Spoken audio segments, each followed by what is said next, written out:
It's great to welcome to the program today Neil Irwin, who's the author of How to Win in a Winner-Take-All World, a new book about navigating a successful career in the modern economy. He's also a senior economic correspondent at the New York Times. Neil, so great to have you on today.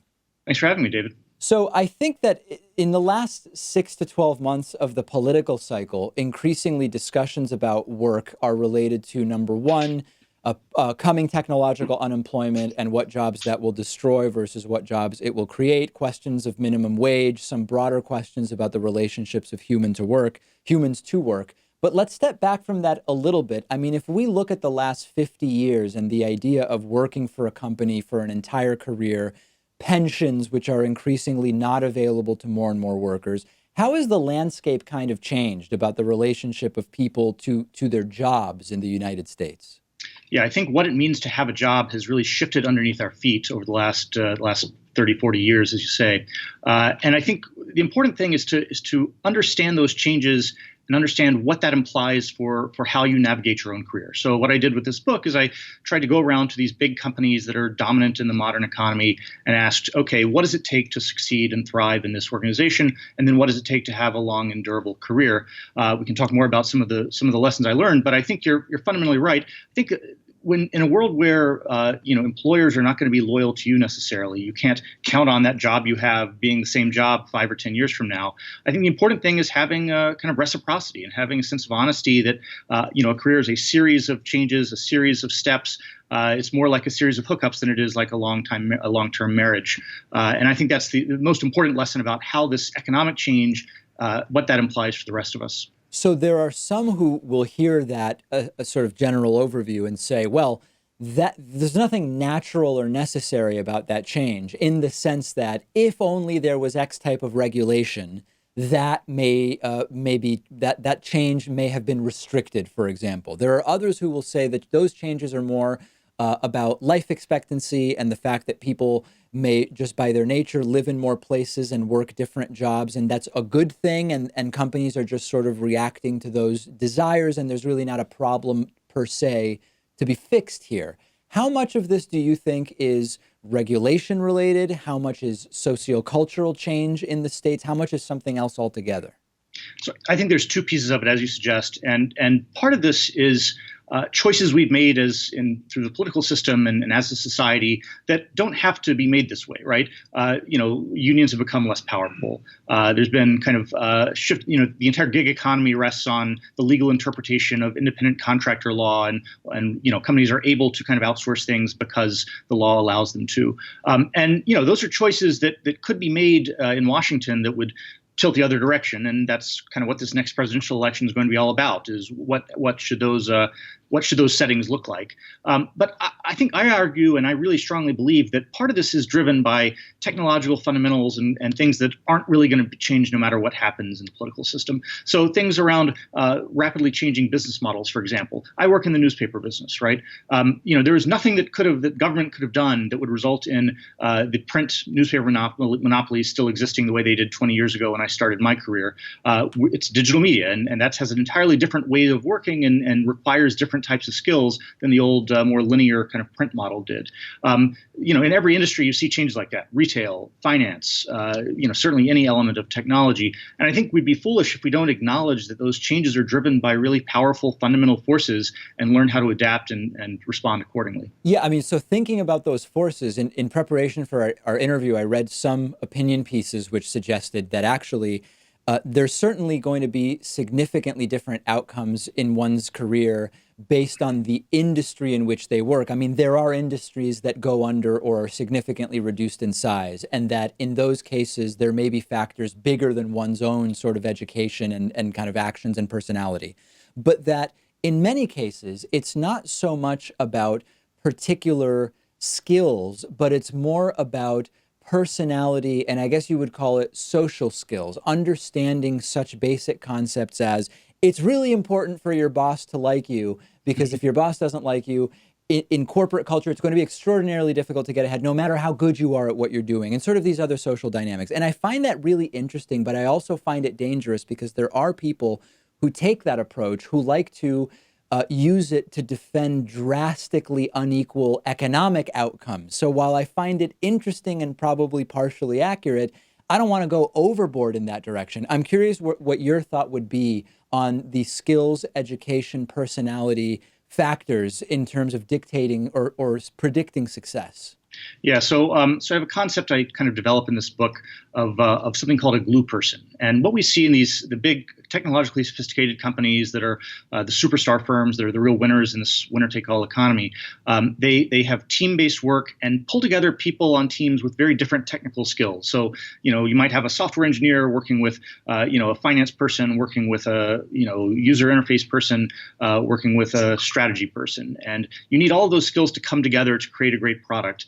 And so the people who are really effective are those who can make a team more than the sum of its parts, who can help that team stick together. That's why we call them a glue person. And I think cultivating your ability to be that person is really important. And to the personality piece, it doesn't come naturally to everybody. It is something a lot of us have to work on.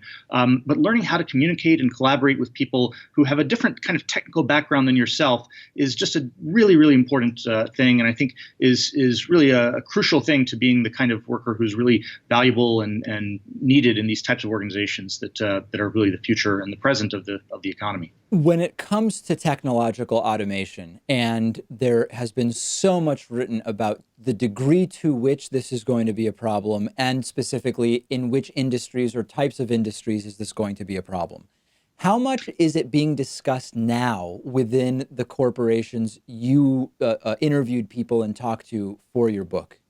Yeah, I think it's the predominant shift that's going on, and I think the real question is, is automation, AI, machine learning, all these things, all these technologies that are potentially enabling lots of different jobs to go away. I think for most of us, the thing to do is ask, okay, how can I be the driver of that change, the person who is creating those algorithms, creating those new ways of working, and not a victim of it. And it's a scary thing to think that a computer might be able to do my job in 10 years.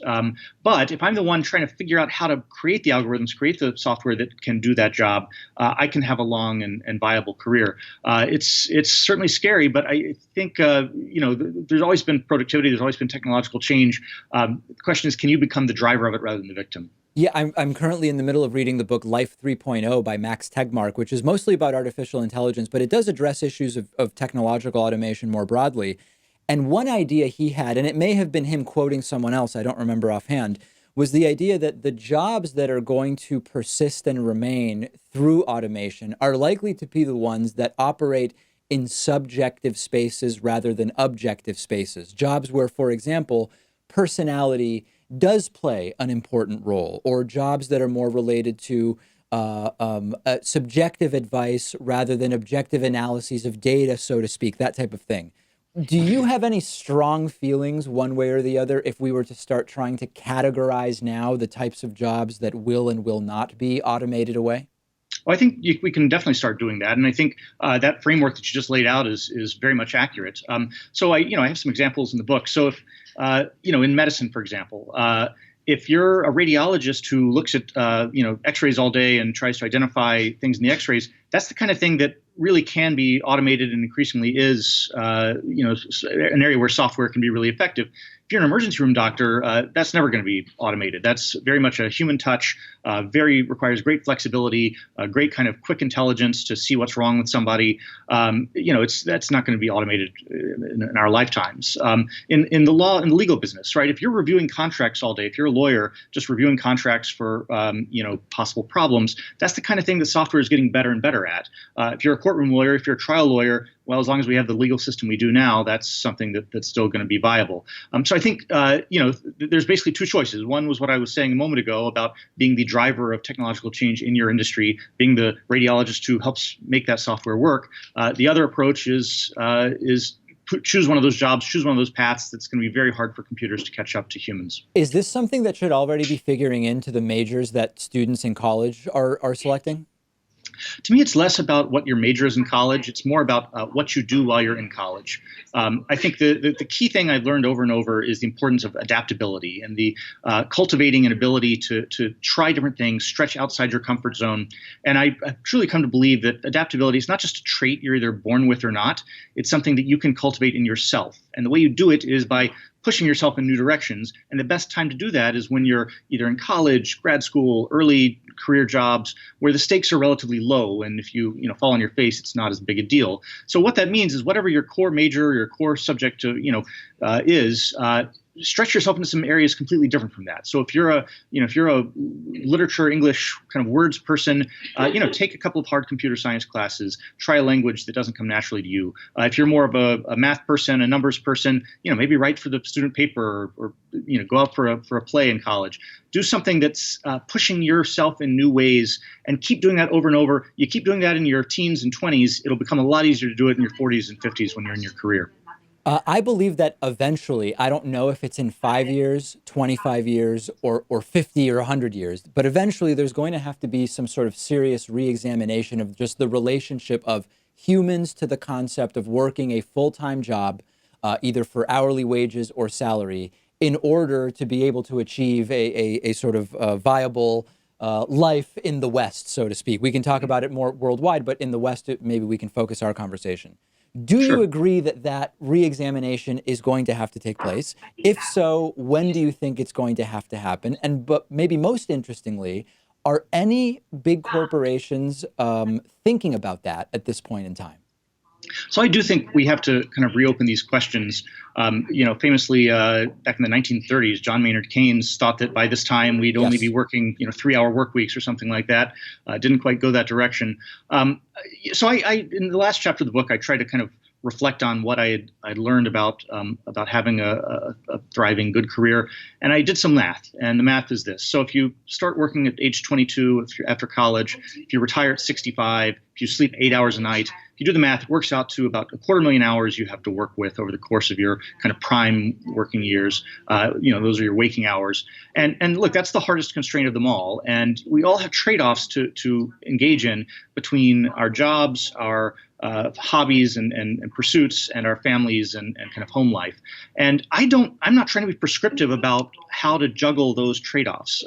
I titled this book "How to Win," not how to become a billionaire or how to become a CEO of a Fortune 500 company, because those paths aren't for everybody. And I think there can be a really rewarding life to be had that does treat work differently than that kind of always on, gotta put in 80 hours at the office kind of culture. And I think the important thing is being deliberate and thoughtful about what you find rewarding, where your ambitions go, and reacting accordingly. I think smart companies are realizing that there can be a role for people who only do a part-time schedule, who are willing to sacrifice a little income to have a more 20, 30 hours a week instead of 40 or 50. But I think as time goes on, I think more companies are going to realize that they need that ability to adapt with people's desires and kind of work-life trade-offs. Are there specific decisions you've made in your life that most people wouldn't necessarily think to because you work in this space and research this topic? Yeah, I think pardon me. I think the biggest thing that I've really kind of internalized is an idea that is actually from Reid Hoffman, who is the founder of LinkedIn. He calls it tours of duty, and that's a concept that's existed in the military and in the diplomatic world for a long time. But in the corporate world, the idea is after you spend a certain amount of time doing a project, building something, whatever you were hired to do, then you have a real discussion with your employer. And is there a way to stretch yourself in some new direction, take on some new project, kind of breaking up your career into units? So I call it the 3-year itch. First year in a new job, you're just trying to get up to speed. Second year, you're hitting your stride. You're getting good at that job. Then the third year rolls around. It's time to start thinking about what's the next thing, and can I stretch myself in some new direction? It's doing that over and over that helps on that adaptability theme we were talking about a minute ago. In my own career, I've done that partly by changing jobs a few times, but also by doing something like this book. And for me, I had been at the New York Times for about 3 years when I kind of looked around and said, okay, how am I going to push myself, stretch myself in a new direction? And this book came out of that. Super interesting book. We've been talking with Neil Irwin, who is the author of How to Win in a Winner-Take-All World. The book is about navigating a successful career in the modern economy. He's also a senior economic correspondent at the New York Times. Neil, thanks so much for talking to me, and congratulations on the book. Thanks a lot, David.